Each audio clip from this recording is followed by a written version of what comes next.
almost missing out on $500,000? You be mad too.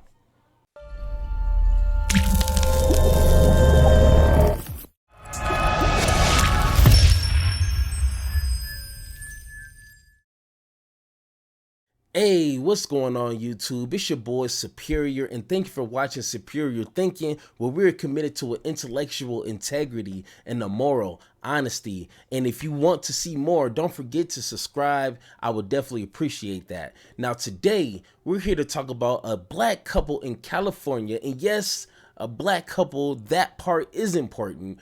They're in the process of selling their house, and their first appraisal numbers were just tremendously undervalued. Let's go ahead and watch the video so we can kind of get caught up on what's going on. That year, it appraised at over $1.4 million, but now, a year later, just $995,000. And when it came in so low, we both were like, oh, this is wrong. And so the impact of that number for you was what?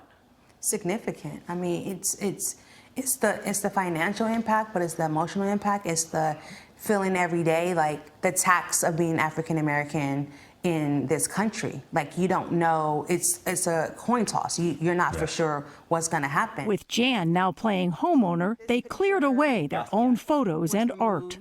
We had to take down everything. Yeah. Like all of our art that you see around our homes, pictures, anything that's essentially resemble that this home belongs to a black family. After what they call their whitewash, the new appraisal came in, nearly $1.5 million, close to $500,000 more than the appraisal roughly a month before. Bro, $500,000. Now, I don't know about you guys, but if I'm at Walmart, okay, and I give a cashier $20 and they shortchange me, I'm going back for my couple of dollars because I need my couple dollars. Now, I can't imagine being in that situation and realizing I could have missed out on $500,000 extra dollars. It's not just $500,000, it's $500,000 extra dollars just because I'm black. Now, that's nothing new to me, okay? You know what I'm saying? I've done some reading, I've done some research.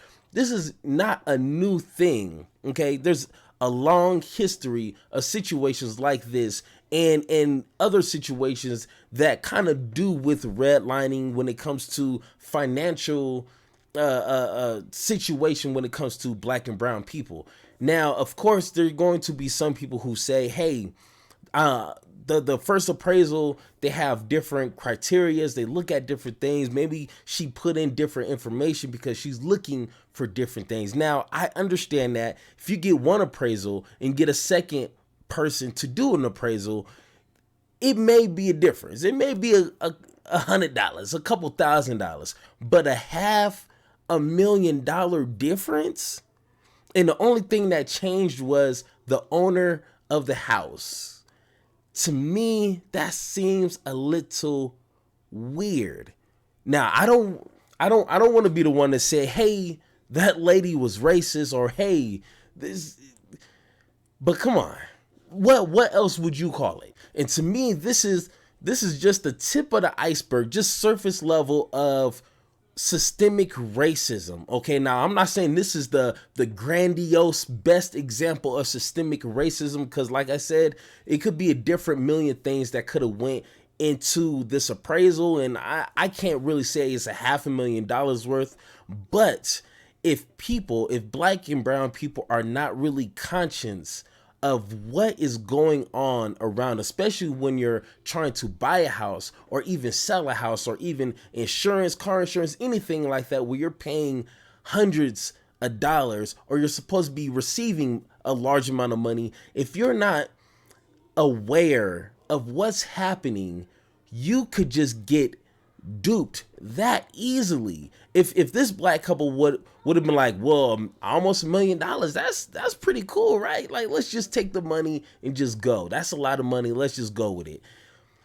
They would have been just taken advantage of. Like, I don't know any other way to explain that. That's why it's important for black and brown people to, like, damn near be expertise in just about anything that involves their daily life, especially when it involves money, because systemic racism is not always to go out there and kill somebody. You know what I'm saying? Everyone always thinks of the most extreme circumstance when people say systemic racism. But little things like this, well, I mean, $500,000, things like this is what builds wealth, and this is what gets passed down to your kids, and if managed properly can be passed down to your kids, so on and so forth. So it is extremely important that you understand the world that you live in and make the best of it.